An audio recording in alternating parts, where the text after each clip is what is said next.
Hello, bonjour, hello, hi, heya, and privyet, hockey fans. Welcome back to the Europuck podcast, the show where two Brits talk all things European hockey as part of the Hockey Podcast Network. My name is Hayden, also known as Man Rush, as you can see up there, and joining me once again is, of course, my co-host, Chris Gadsby. Hey, Chris. Hello. How's it going? Yeah, not too bad. I've had busy day today. I applied and then went back down to Peterborough to go into the office and drop some stuff off and collect a load of stuff. So I've come back with a load of goodies and I feel like a kid at Christmas. I've come back with a load of toys and bits and pieces. So. Oh, well, I mean, you're living a more exciting life than I am. The most exciting thing I've done today is walk the dog, so... How fun. Yeah, I know, so much fun. I mean, I recorded a video earlier, which I'm hoping to get out within the next couple of days, which should be out by the time this episode of the Europuck podcast goes out.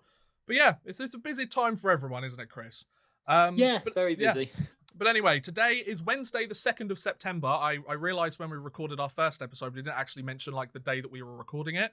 Yeah, so it's based on the first episode as well. Thank you so much for the amount of comments and positive feedback and views we've had on the videos, both on YouTube and on all the audio podcasts as well. It's really been very strong to start off, and we're hopefully going to keep it going. And particularly now we've got games to talk about. The regular season starts in 8 minutes' time as we're recording this.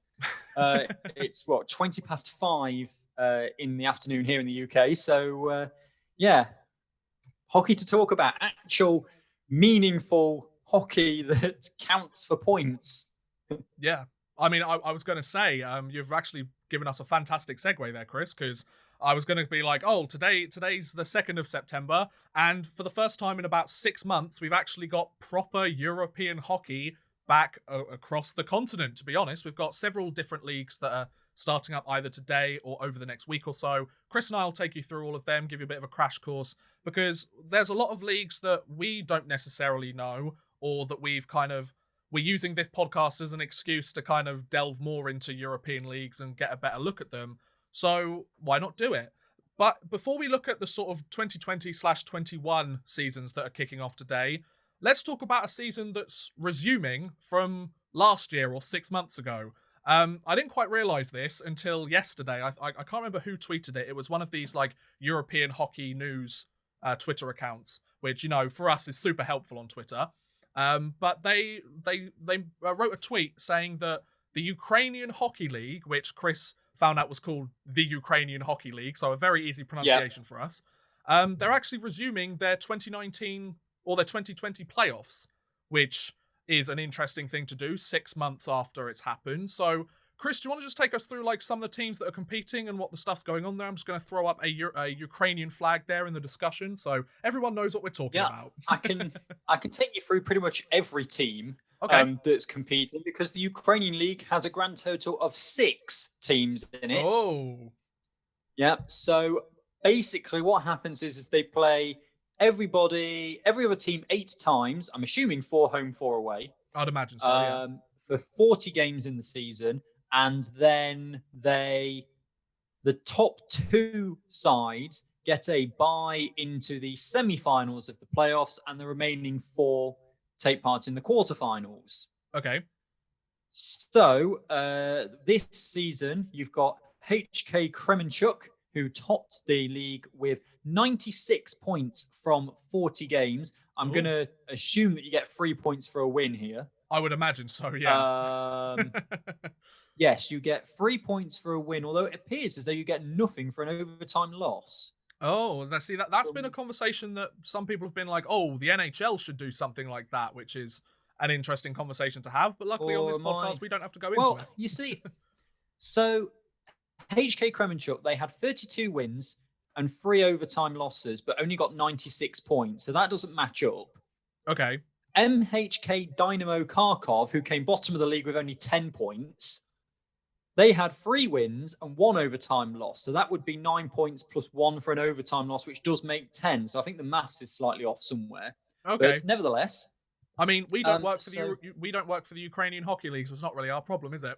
No. So HK Kremenchuk and Don Bastianets got buys into the semi-finals, and that's left Billy Bar's Bila Turksva to face a completely different team, according to this. No, that's going to be Ledny Volky Kiev.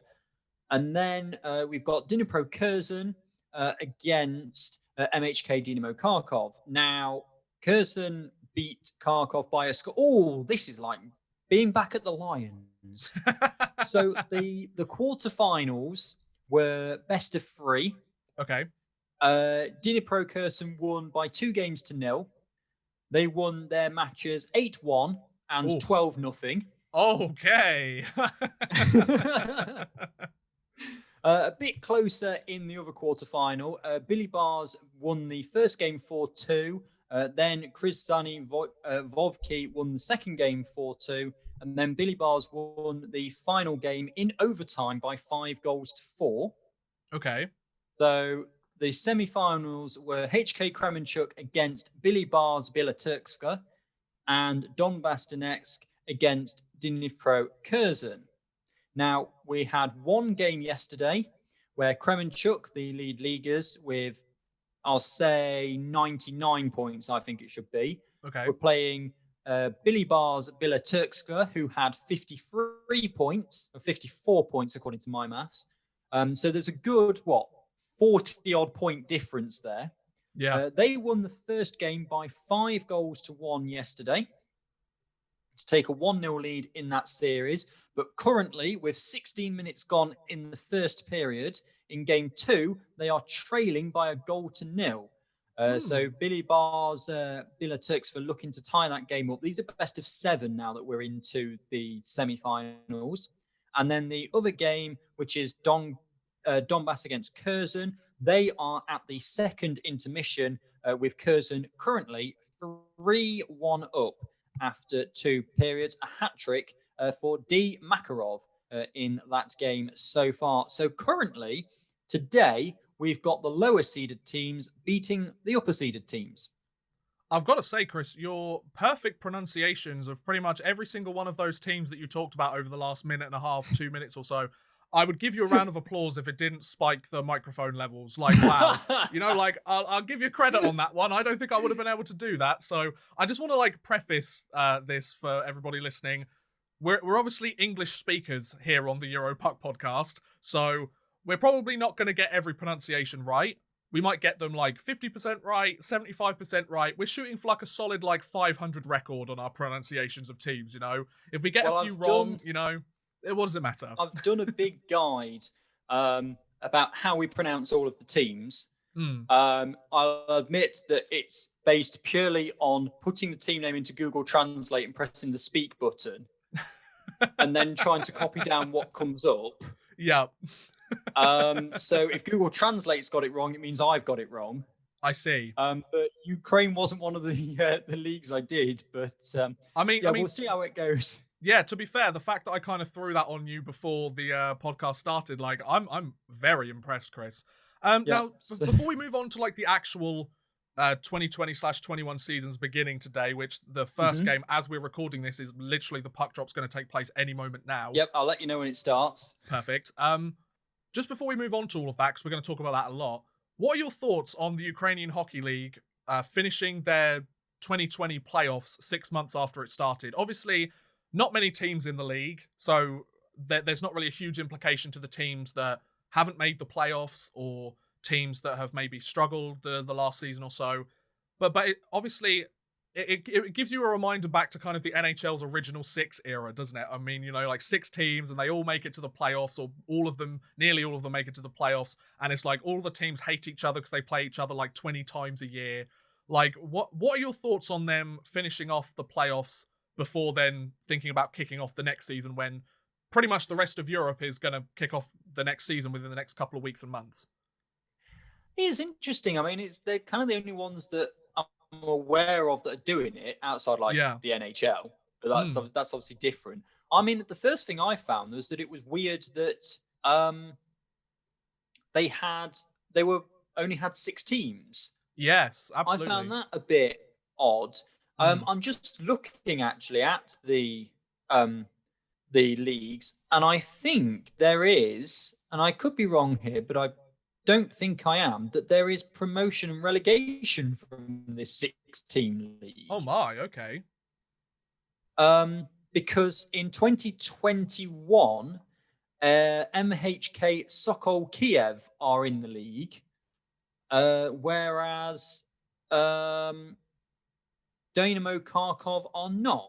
So I think there's a one team up, one team down. Oh no, they are as well. That's odd.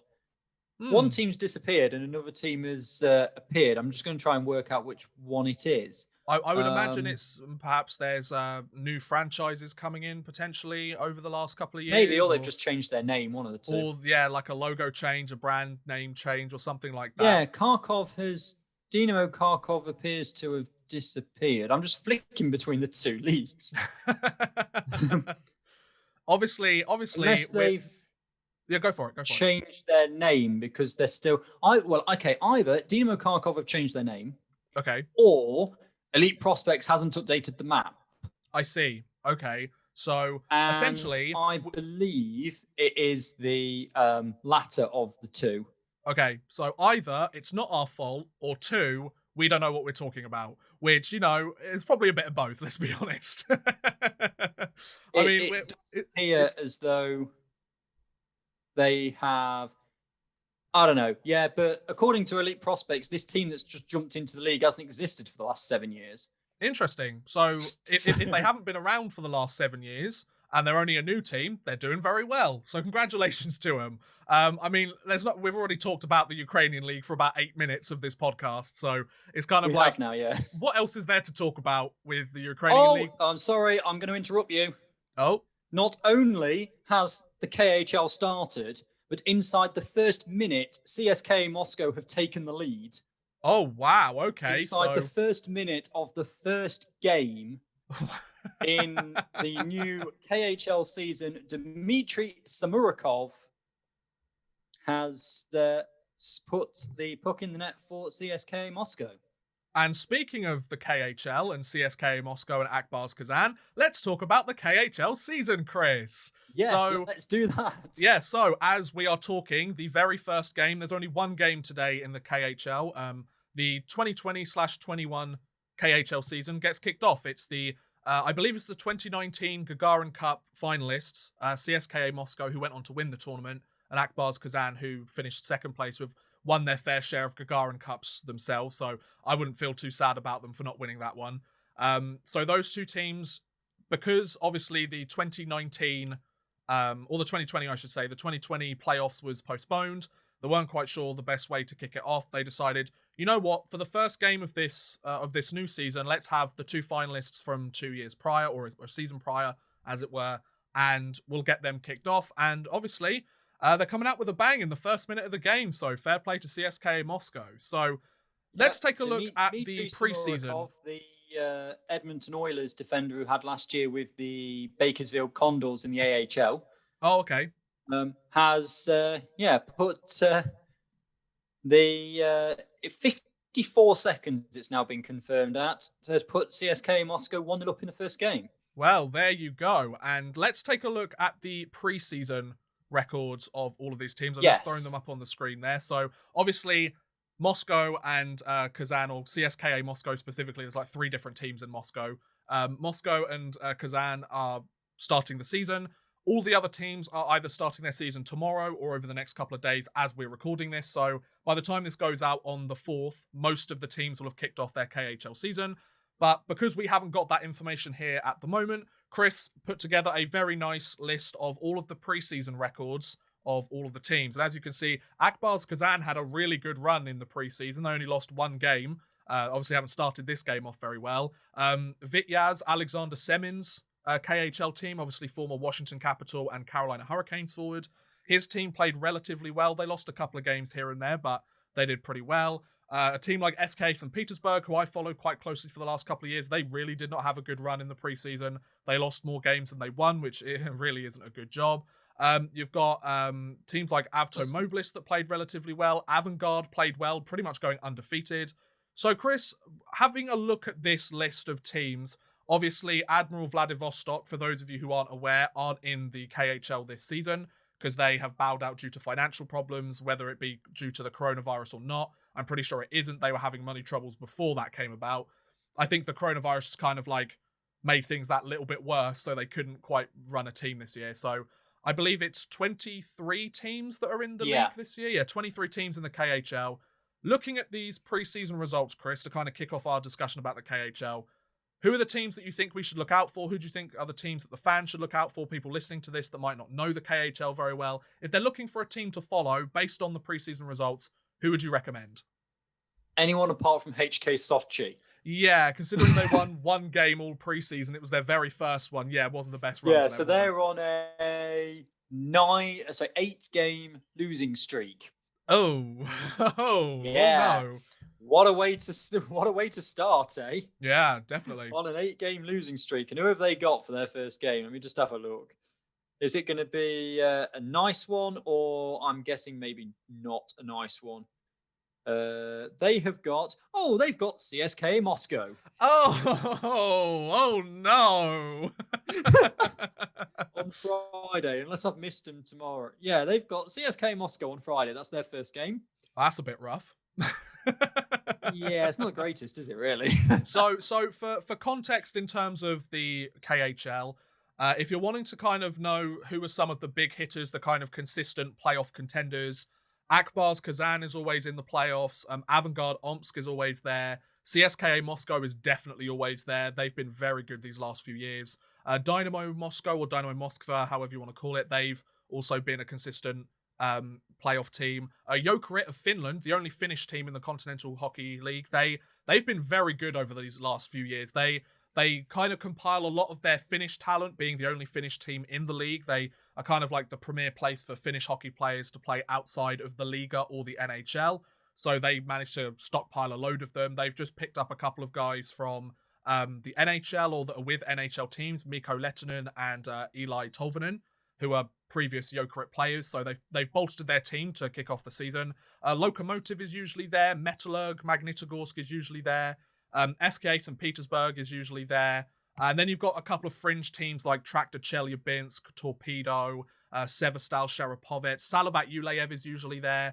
Just kind of like, just in case you're wanting to know like some of the teams that are the better teams out of the KHL or the teams that are consistent playoff contenders.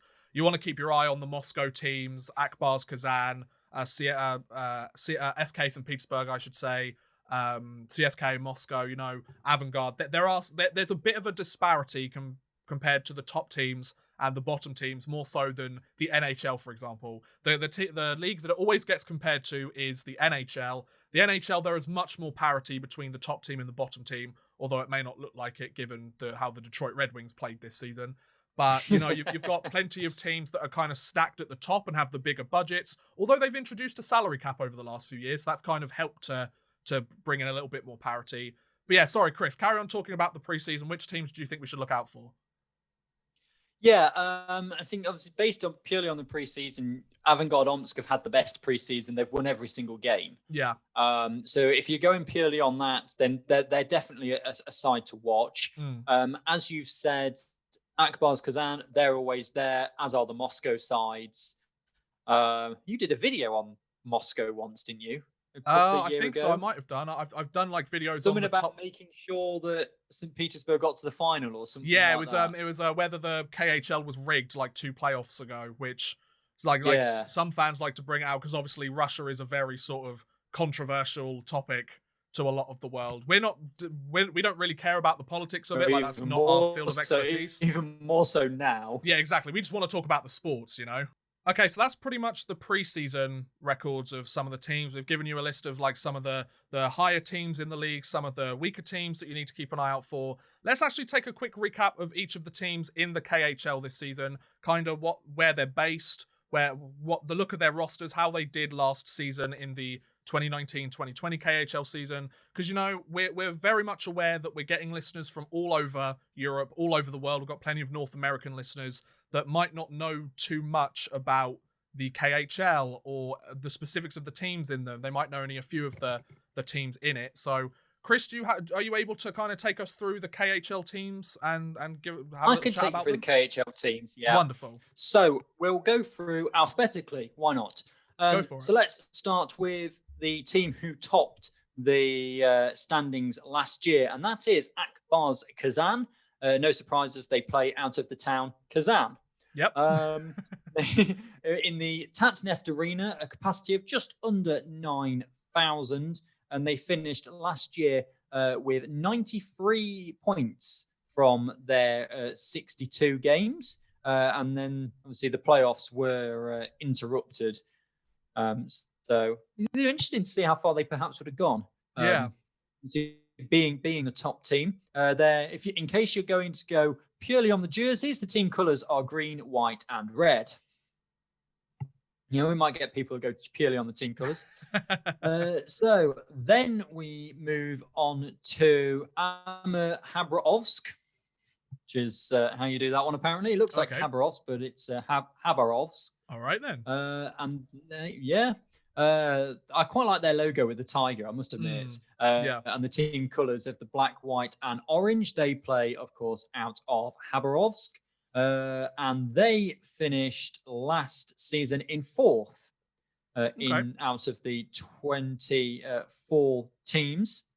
Or is that fourth in their division? Hang on. It might be fourth in their division. It says they finished fourth but did not make playoffs. Yeah, because they're not the sort of team that's kind of like they're not one of these like stacked teams in the league. So I'd imagine they would have finished kind of bottom of their division. Yeah. Yeah, probably. So because I need like a couple of pages open really so that I can see. I've got, so I can get the league standings in one and then the teams individually in another. Let me just have a look. Yeah, so Akbars Kazan, they came second with 93 points last season, and Amur Habarovsk, they came 16th in total and did not make the playoffs. That sounds about right. Yeah. Moving on then to Avangard Omsk, who have Bob Hartley as their head coach. They play, I'm going to start saying where they play out of, because they play out of Omsk.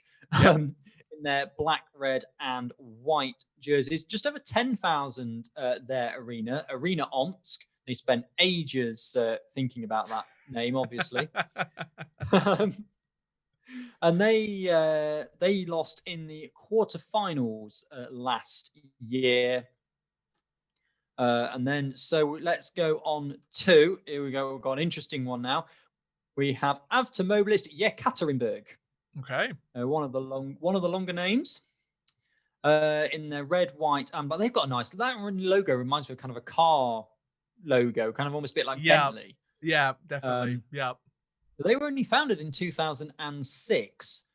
They're one of the smaller arenas of under 5,000, and they lost in the quarterfinals last season as well. Right, then we move into the only Kazakhstani team in the Continental Hockey League, Baris Nur Sultan. One of the hyphenated teams as well. So they play in, as I said, in Kazakhstan, in the town of Nur Sultan, with kind of is that a snowy leopard on there? Something like that, yeah. Logo looks like a snowy leopard. They have an 11,500 seater stadium, which is kind of understandable because they've got so many, because they're the only Kazakhstani team. You would think that they would get quite a few fans in. Yeah, definitely. And they finished in fourth overall in the league. So they were still in the playoffs when they were interrupted. 84 points from 62 games there. So they were 10 games. It says 10 points, about 5 games behind CSKA Moscow. Speaking of CSKA Moscow, the top team from the Continental Hockey League last year. Shall I go for the full name? Shall I? No, you don't have to. Club Army. There we go. There we go. Playing, of course, out of Moscow, one of the older teams, founded in 1946, 12,100 in the CSKA arena. As I said, they finished top of the league last season. Dynamo Minsk, the Belarusian team, who there was a little bit of not knowing what was going to happen surrounding Yes. Dynamo Minsk, with everything that's going on in Belarus at the moment, which I spoke about. We spoke about in the last episode Yep. of the Europa Podcast. And I like the comment we got on YouTube from the Latvian who agrees with me that it's too early to make a decision. But someone who listened to us who was a Latvian, I quite liked that one. So yes, Dynamo Minsk playing, of course, out of Minsk in the Minsk Arena. Now they have a 15,000 Wow. capacity stadium. It looks very futuristic as well, considering it was built in 2009. Although they didn't make the playoffs last year, they finished bottom of the Continental Hockey League with just 39 points. They won 14 games all season out of the 62 that they played. Now, it's nice that you mentioned the fact that Minsk, obviously in Belarus and the stuff we talked about last week, there's been a lot of discussion between the Finnish KHL fans and the Belarusian KHL fans because Dynamo Minsk are supposed to begin their season against Jokerit in Belarus, and a lot of Finnish fans are being like, can we maybe postpone this game until things have died down a little bit, because things are still very contentious. There's a lot of tension still running high in Belarus at the moment, but I think they've brought the face-off time a little bit earlier in order to avoid it being like a late night finish. I'm not 100% sure on what's going on there, but there's been a lot of talk about that game, and like the especially sort of Finnish fans kind of pleading to the KHL, being like, can we maybe change this game's date or something, perhaps? But anyway. So moving on then to Dynamo Riga, the Latvian team in the Continental Hockey League. Founded in 1940, they're even earlier than CSKA Moscow. Just over 10,000 for Arena Riga. And they last year did not make the playoffs either. They finished, I think, second bottom. Let me just check that. Yeah, second bottom like that, they finished. Yeah. So not great that two of the teams outside of Russia are finishing bottom and second bottom, but someone's got to, I suppose. Yep. Dynamo Moscow, we'll move on to them. They had an interesting year last year. They were still in when the playoffs were interrupted. Exactly 12,000 in the Megasport Arena. That's a cool name. That is a cool name. Megasport. Their arena is Megasport. Yeah, it's like that. What sort of arena is it? A Megasport arena. Megasport. And I mean, they've obviously got Vadim Shipachov, former Vegas Golden Knight, briefly for a time during their inaugural season. He's the captain of Dynamo Moscow. They had Dmitry Yaskin the year before, and those two were just tearing up the KHL top point scorers without a doubt, because Shipachov finished with the highest points in the league, and I think they've now acquired another former Vegas Golden Knight in Oscar Lindberg for this season. Just wanted to add that in.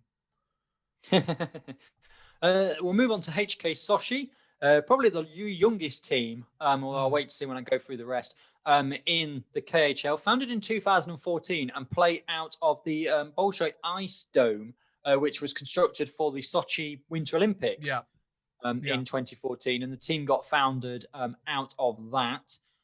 They did not make the playoffs last year.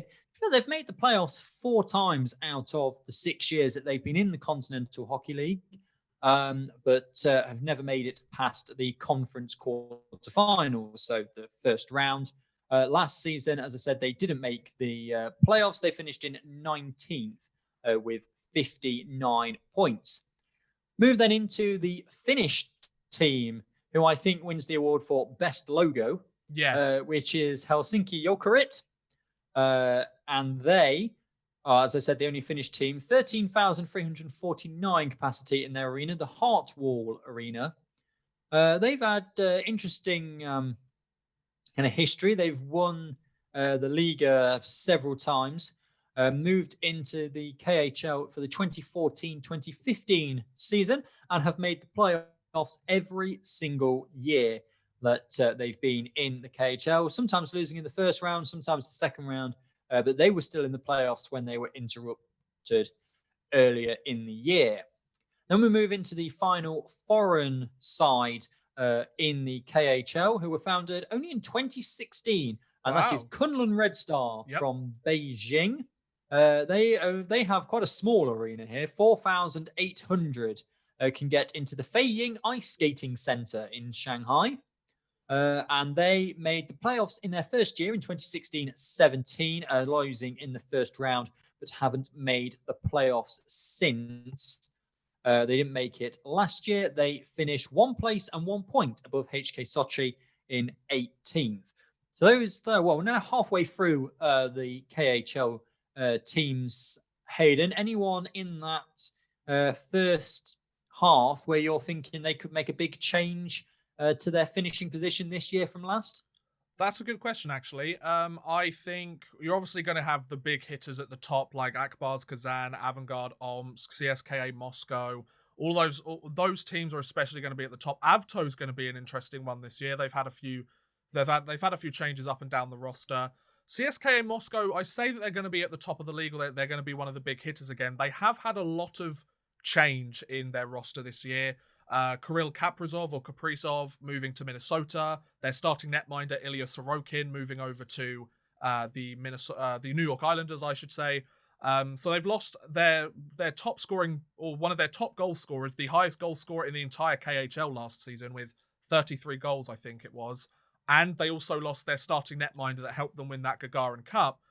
Those are some big losses for a team. Like, we saw it with SKA St. Petersburg a couple of years ago when they lost Igor Shesterkin to the New York Rangers. They lost Pavel Datsuk to Avto, Yekaterinburg. They lost Nikita Gusev to the New Jersey Devils. Like, there's a lot of times where teams, they have these stacked rosters. And obviously, if the players play really well, they're going to get attention from across the pond in North America or other teams in the league or other leagues around Europe and things like that. So I think Kunlun Red Star might have a good chance to kind of jump up there.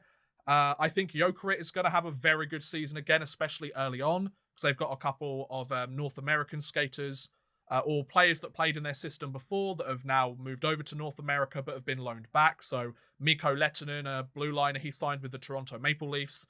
He's moved back and been loaned over to the team until the Maple Leafs kick off their next season. And Eli Tolvanen of the Nashville Predators, he was a former Rookie of the Year in the KHL a couple of years ago, has spent the last few years with the Milwaukee Admirals and a couple of stints with the Predators. Hasn't quite made the Predators roster yet, but he's been loaned over to try and get some experience. And of course, we've got a whole host of NHL draft picks moving over, former first rounders, former second rounders that have moved back over either back home to their domestic league or to come and play some hockey in the KHL before the NHL season gets underway. But to actually answer the question that you asked me, Chris, I think Kunlun Red Star has a good chance. I think Jokerit might be higher in the standings this year than they have been in years prior.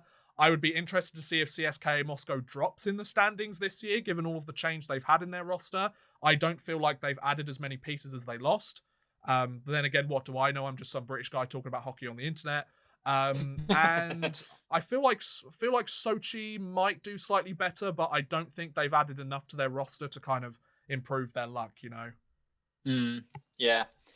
So 12 teams down at 11 to go. We will move on to Lokomotiv Yaroslavl.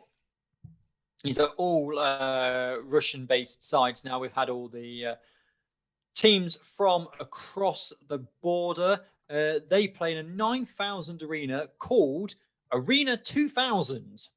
Okay. Which was built in 1999.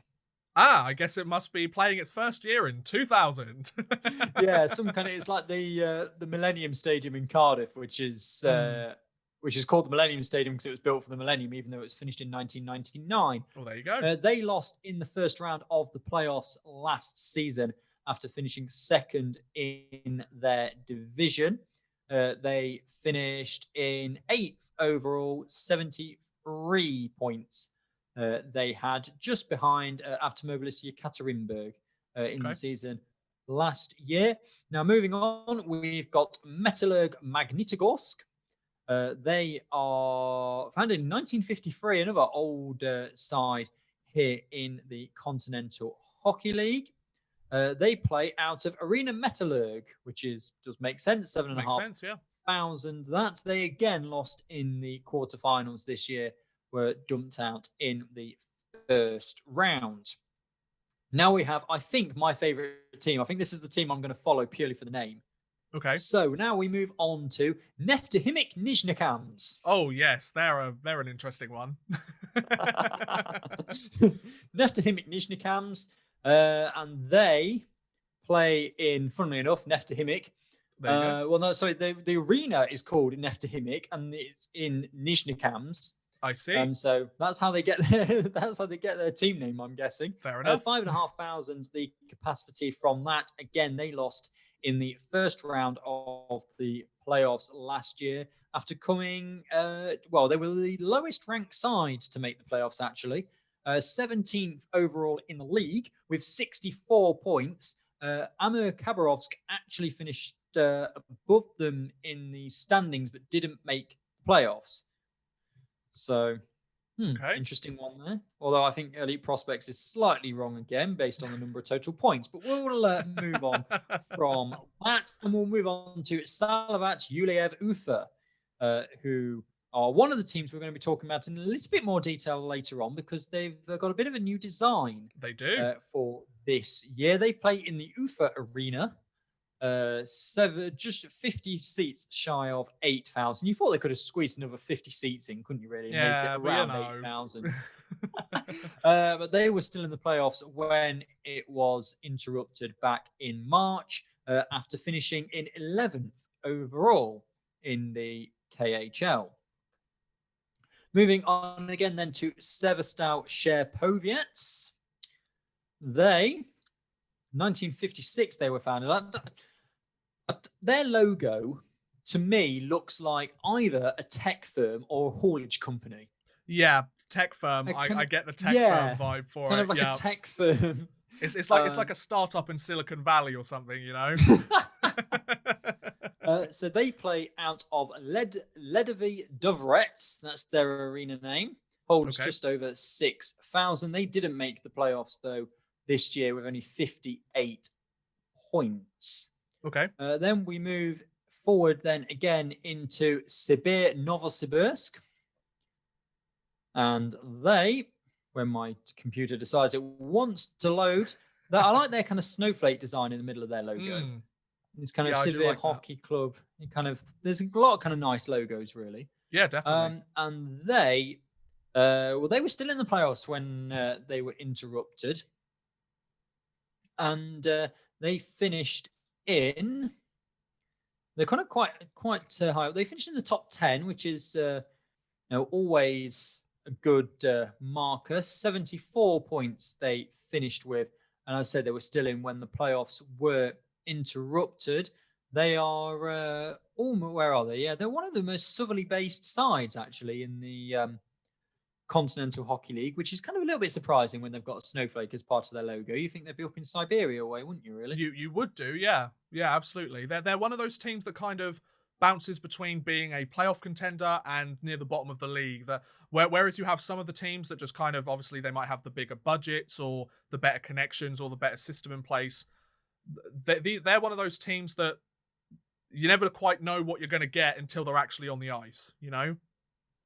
Yeah, I mean, they didn't make the playoffs for the last 3 seasons before they got into this season's playoffs. Excuse you. This season's playoffs, and they were still in when the playoffs were interrupted. So, yeah, they kind of, they had 4 years in the playoffs before that, and actually got to the conference final. Yeah, so they're a very up and down team. But before this most recent season that was cancelled, they kind of spent a couple of years struggling a little bit here and there, and they're one of those teams that would try and pick up a couple of like ex-North American skaters, but then they'd never necessarily work out too much. So they're an interesting team to watch if you want a bit of a dramatic season. Yeah, now we move on then to one of the big teams, SKA St. Petersburg. They play out of SKK Ledovy Dovrets Arena, just shy of 11,500. Were they not the team? You went to Germany, didn't you, to see? I went to Zurich. Yeah. I went to Zurich to watch Dynamo Riga and SK St. Petersburg play in 2018. It was the... Because it really that long ago. Yeah, it really was. I've got the poster like next to my computer as we're working. It was the 26th of November, 2018.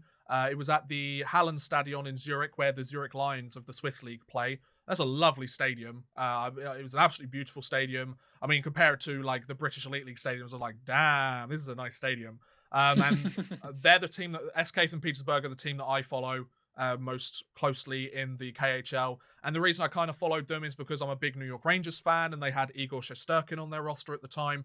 And I'm a huge Pavel Datsyuk fan, and he was the captain of the team at the time. So, and they also had Ilya Kovalchuk as well, and I recognized his name, obviously having come over from New Jersey a few years before, and kind of screwing them over, which as a Rangers fan, I'm never going to complain about. So, yeah, SK St. Petersburg, I follow that team. They're a very good team. They're a very good team. Yeah, two two cups for SK St. Petersburg in the KHL. They have not missed out on the playoffs since the 2004-2005 season, which was before it became the KHL and it was just Russia. Yeah, back in the Russian Super League days. Yeah. So in the last 9 years, in fact, we've got 5 conference final losses, 2 champions, and a couple of conference semi-final losses. Of course, they were still in the league, so still in the playoffs when they got interrupted. Yeah. Move through then to the last Moscow-based team, Spartak Moscow. They were again one of the earlier teams, founded in 1946, and I've lost the stats. There they are. They lost in the first round this year. They've lost in the first round of the playoffs now for the last 3 years in a row, having not made the playoffs for 5 years before that. So not kind of overshadowed by their other Moscow cousins, shall we say? Yeah, kind of starting to find their rhythm a little bit. They're starting to kind of create a bit of a championship contender there, but it's slow going. And when you've got teams like CSKA Moscow, Dynamo Moscow, SK St. Petersburg, Akbars Kazan, it's difficult to bring that talent to the kind of younger brother Moscow team. You know, it's a difficult slog for some of these teams. Yeah, it is. Torpedo Nizhny Novgorod then. The next side we're going to have a look at. They play out of an arena called Nagorny. Okay. I'm guessing it means something in Russian, but they have made the playoffs for the last 7 years in a row, but 6 out of those 7 years they have lost in the first round. They're kind of one of those teams that kind of consistently gets to the playoffs, but then never makes a deep playoff run. Reminds me of Novosibirsk, actually. Yeah. They're like Novosibirsk, Torpedo, Dynamo Riga, Spartak Moscow. They're kind of all in that same group of like fringe playoff teams, but if they do get there, they don't do that much, and if they don't get there, you're not really surprised. So yeah. So then getting towards the end now, Tractor Chelyabinsk. They didn't make the playoffs this year. It was only a couple of years ago that they went to the conference finals. But after 3 years of making the playoffs, they didn't make them this time around. It wasn't such a great year for them, really. They finished third bottom, only just ahead of Dynamo Riga and Dynamo Minsk. And then last, but of course by no means least, we have Vitis Podolsk. And they play, funnily enough, out of an arena name called Vitis. There you go. Yep. So they've had a few names. They were Vitis Chekhov, but now they're Vitis Podolsk. And they, again, this year went out in the playoffs in the first round, which they've done 3 out of the last 4 years. And in fact, those last 3, the 3 out of the last 4 years in 2016-17, 18-19 and then 19-20, those 3 seasons are the only 3 times that they made the playoffs in the KHL era. And they got knocked out in the first round each and every time. Okay. So it's a bit kind of a mix, really. You've got the big teams up at the top, as you said, CSKA Moscow, Akbars Kazan, SK St. Petersburg, Yokerit and Baris Nur-Sultan. They're kind of a decent way out in front of the rest. But in that kind of midfield, it's going to be quite interesting to see how teams jostle around there in the season. Now, the way the KHL is formatted is similar to the NHL, really. They have kind of East and West, and then they have divisions inside that. So you've got the Western Conference and the Eastern Conference, and then you've got the Bobrov division, the Tarasov division, the Karmelov division, the Chernisev division. So, Kazan currently losing by a 1-0. They're in the first intermission there.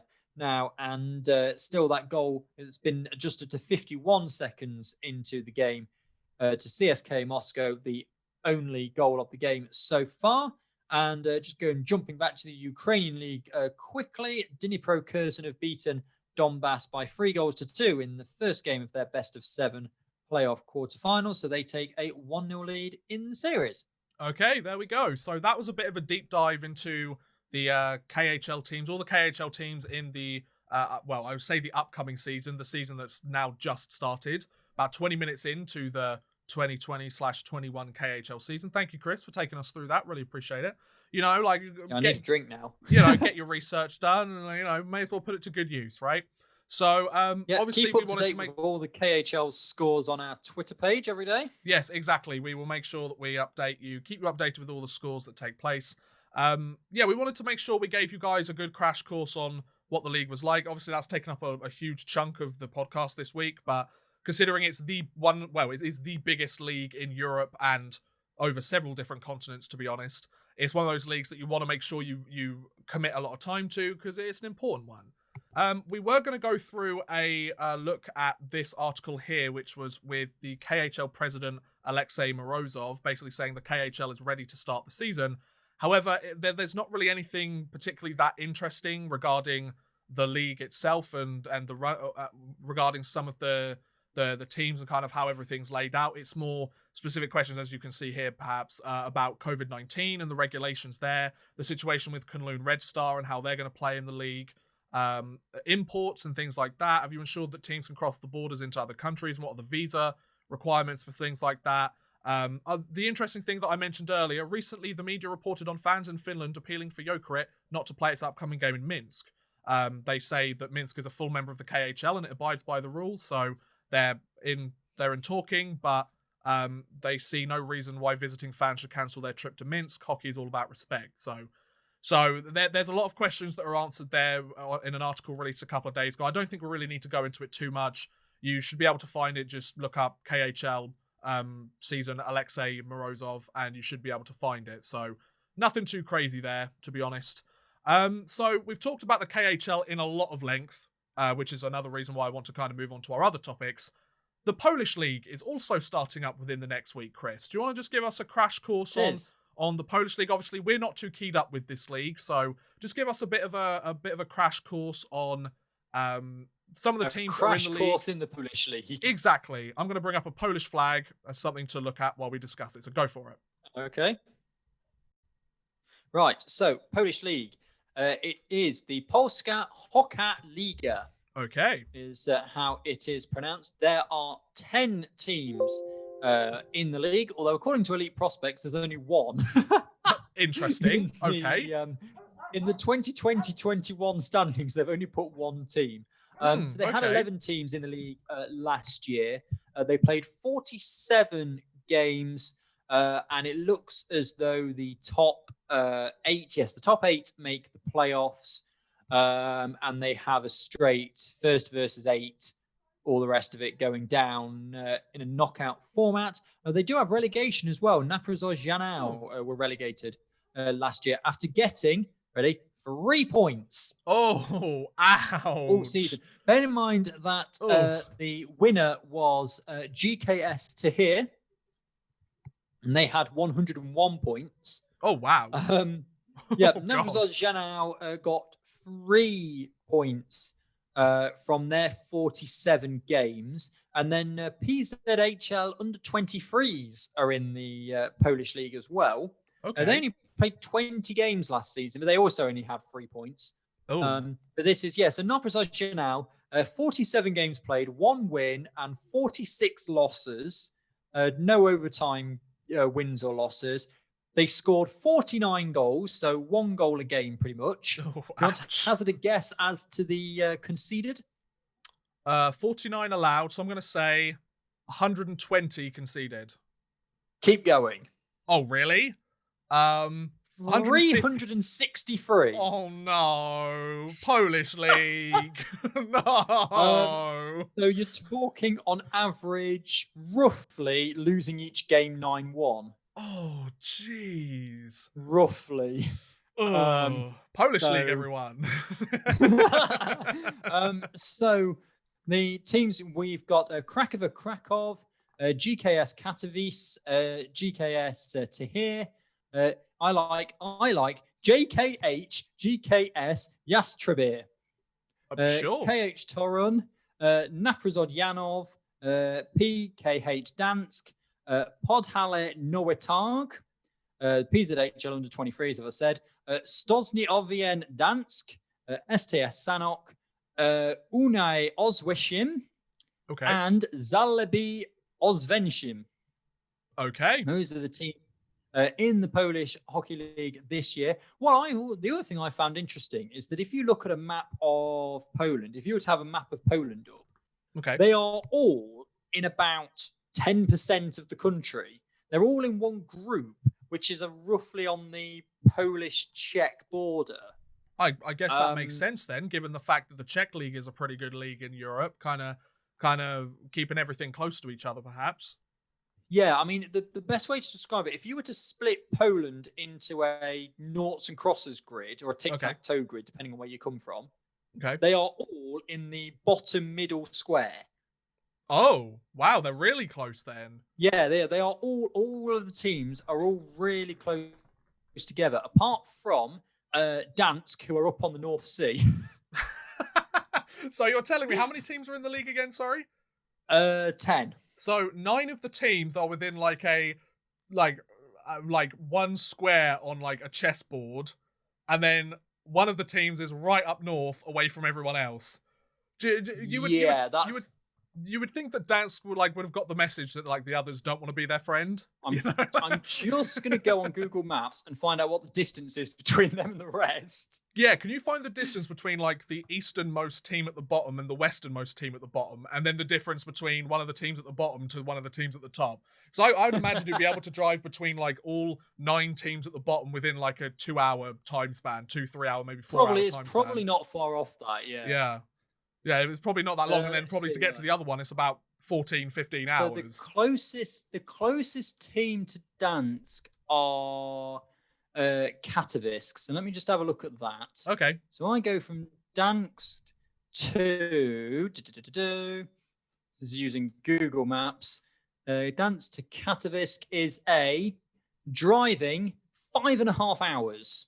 Okay. So 5.5 hours from the northmost team to the closest team to them. Second northmost team. Okay. Yep. And then in that little kind of bubble, what we've got, all pull over to Podhale. Okay. Let me have a look. I mean, it's, well, to be fair, unless you're playing in Dansk, the players have pretty decent travel conditions, don't they? It's not as if like they're playing in the KHL or the NHL. Not bad in the slightest. Yeah. Let's just go for about there.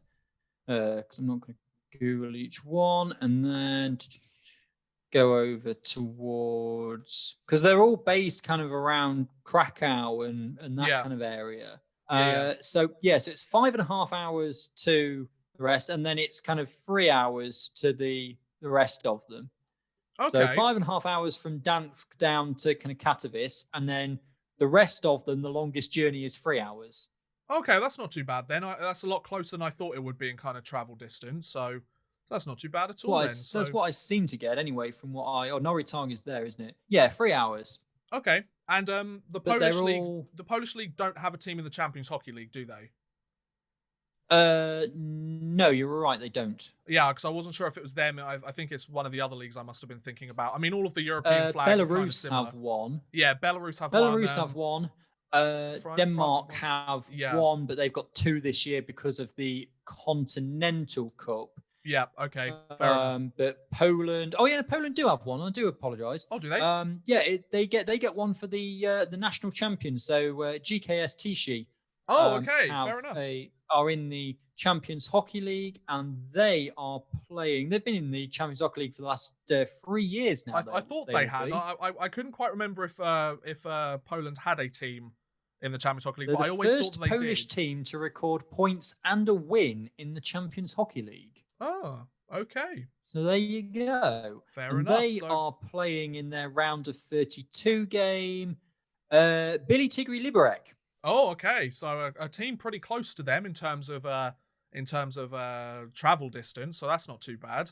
But yeah, speaking of the Polish League, that's kind of a rough idea of what the Polish League is like. Obviously, they're one of the lower tier European leagues. Compare it to something like the KHL, there's no competition there whatsoever. But speaking of the Polish League, there is actually a really interesting story that I saw come out of the Polish League in the weeks leading up to the season beginning, and that was the news about this player here. And the news that an Israeli hockey captain defends joining Auschwitz hometown team.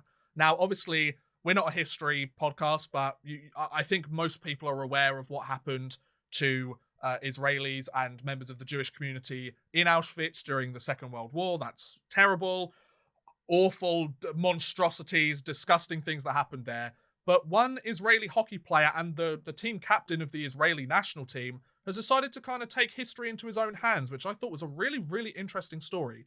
So his name is Eliezer Sherbatov. He's facing accusations of treason, but he says he's playing for the Holocaust victims. So I'll just read you a bit of this article. Then, Chris, I want to get your thoughts on it.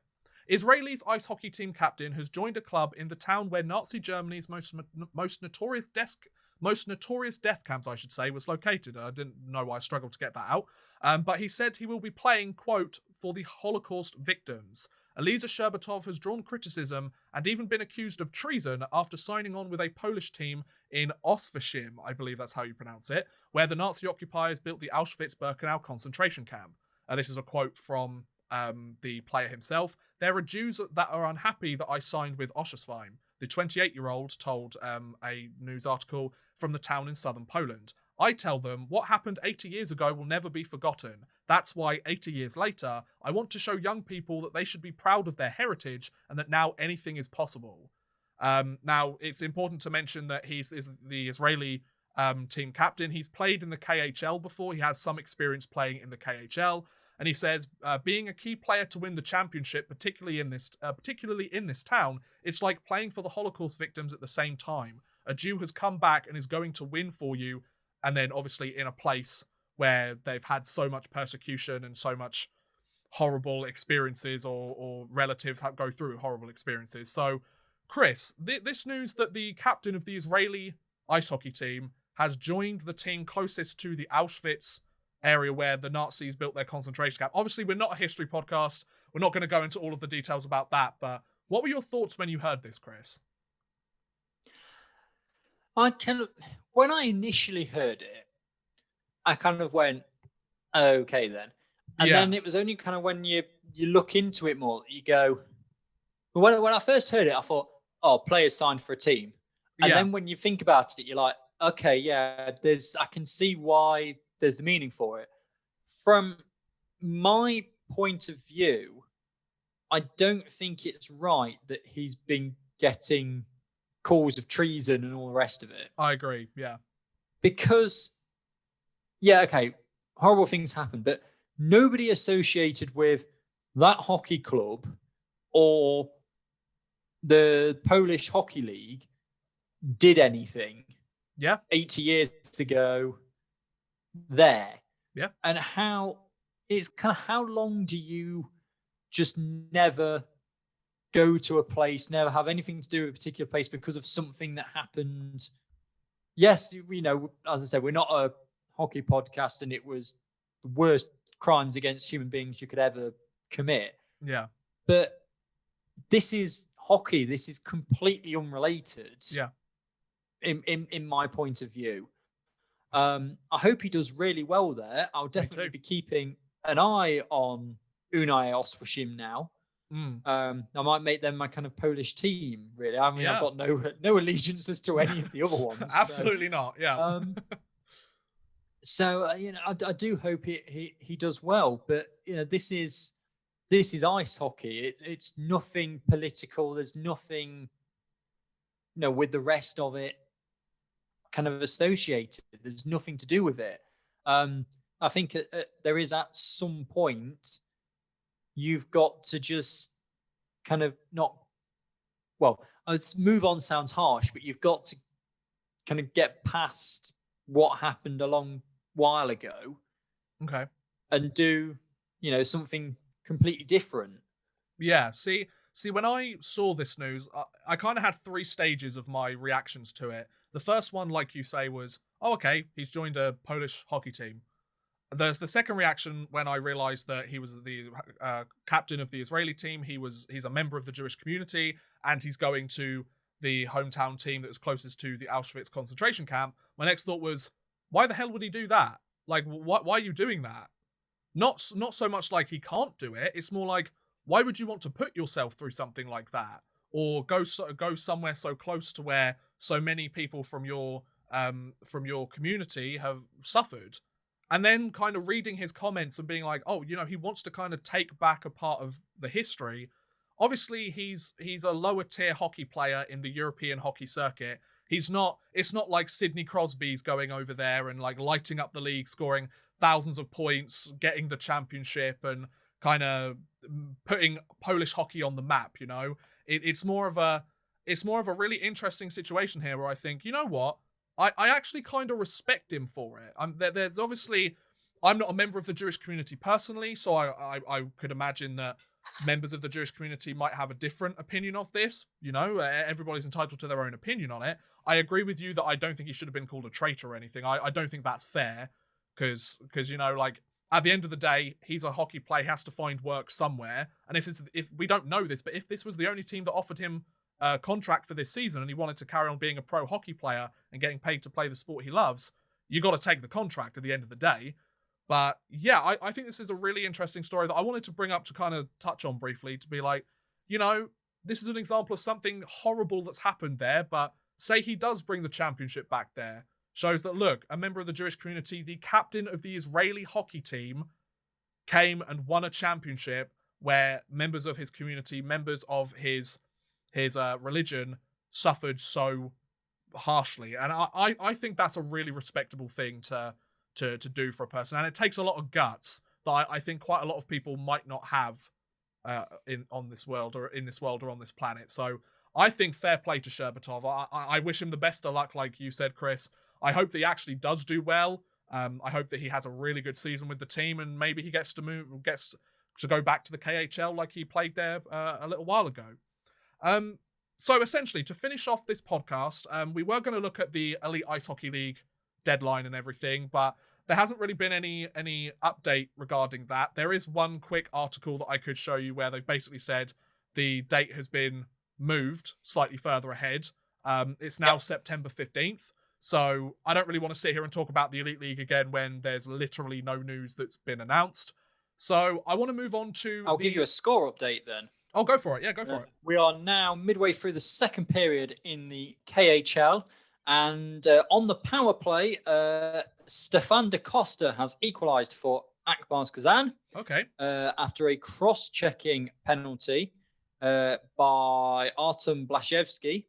And the power play needed just 11 seconds to tie the game up from Akbars Kazan. So we're now 12 minutes into the second period, and they are tied at 1 apiece. Okay, well, Da Costa is a very good defenseman in the KHL. He's French-born, I believe, and he spent his last few years with, I think it was Avto, and he was one of the best defensemen in the league while playing for Avto. It was either Avangard or Avto. I can't quite remember off the top of my head. Let me just have a look. Yeah, sure. I think it was Avto.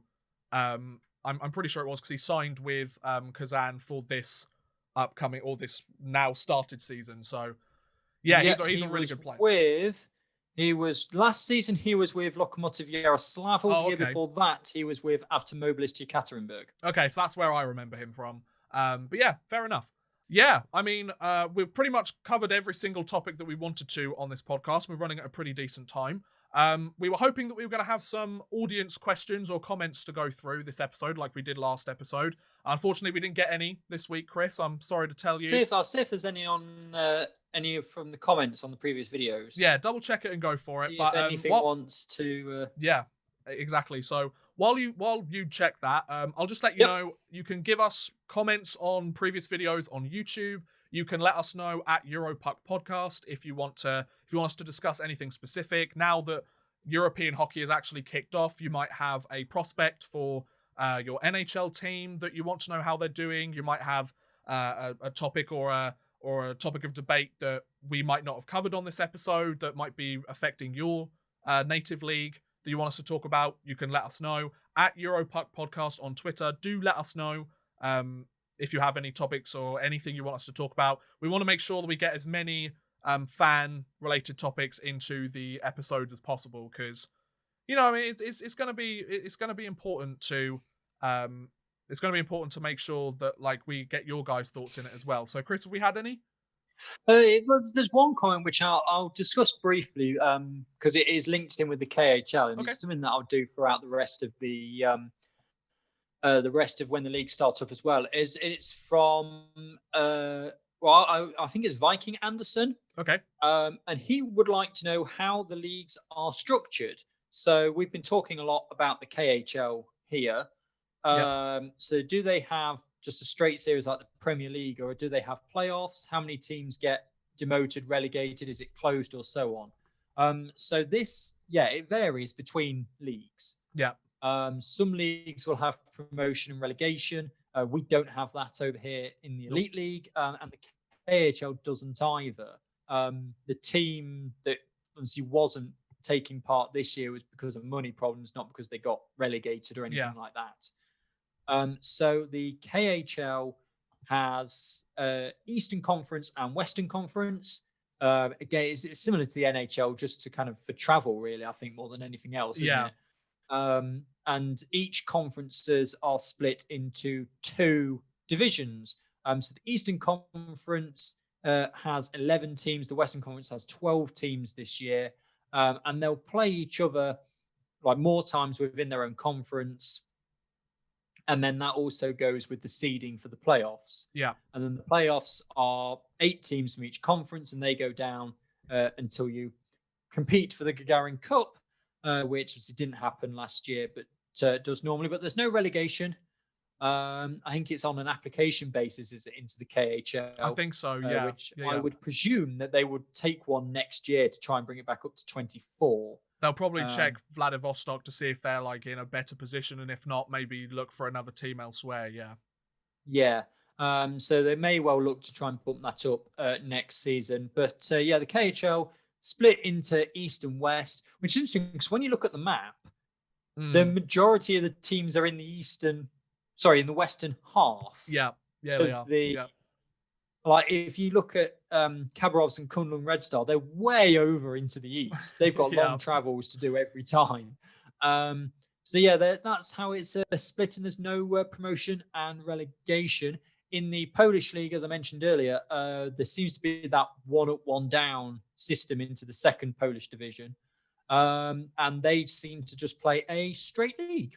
Yeah. So, we'd obviously covered that in a little bit of detail, but the good thing is we've had that comment, so we'll make sure that we get that information in for every league that starts up for the rest of the season. So when the Finnish Liga begins, when the SHL, National League, all of that stuff, we will make sure that we talk about whether it's promotion, relegation, and how the leagues are set up. Usually, for the most part, a lot of the leagues are set up similar to the NHL in the sense that no promotion, relegation, Eastern, Western Conference, that's how the playoffs are done, etc., etc. But if there's any sort of outliers, which I'm sure we'll find some, then we'll go into them as we find them.